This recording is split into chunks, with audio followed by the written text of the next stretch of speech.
Hey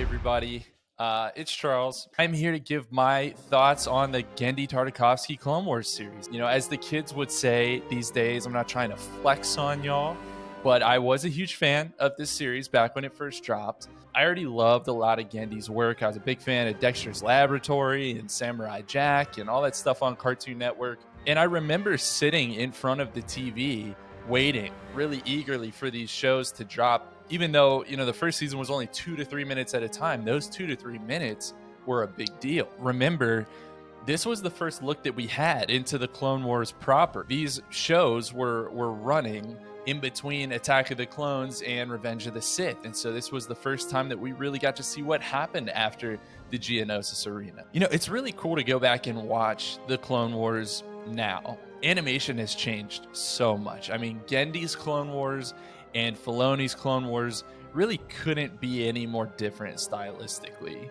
But I have an appreciation for both. Genndy is so stylized. I love the harsh angles, strange characterization, the use of silence throughout the episodes. I really love that Gendy's Clone Wars embraces the weird and the strange and the odd. Like, we see a Jedi Knight, Obi-Wan, jousting with a villain made out of bubble gum.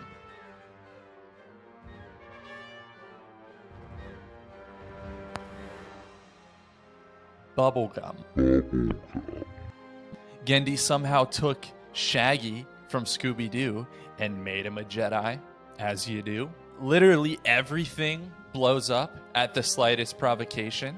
But this series also, it did a lot for characters that we didn't get to spend that much time with in the films. I mean, look at General Grievous as the main example. He is a force in this show. He's scary.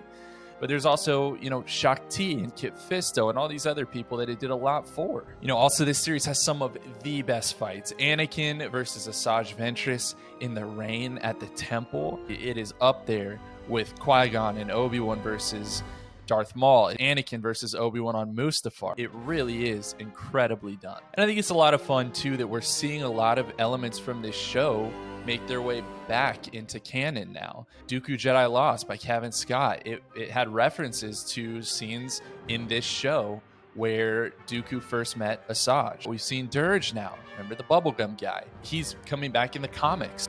Now, finally, let's talk about Mace Windu. You can watch this show and really have an appreciation for Mace Windu. I mean, it can really change how you feel. And he can punch like 100 times per second.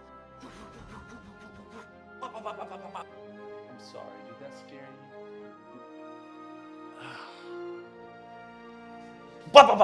you? He's super nice to that kid on the hill. Doesn't even refer to him as a citizen. He does kind of drink his water, and then whenever he force jumps away, he totally knocks the kid's hat off and doesn't say sorry.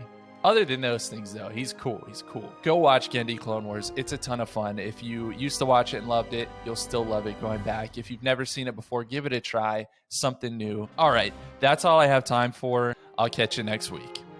Can't believe I had this gum just laying around.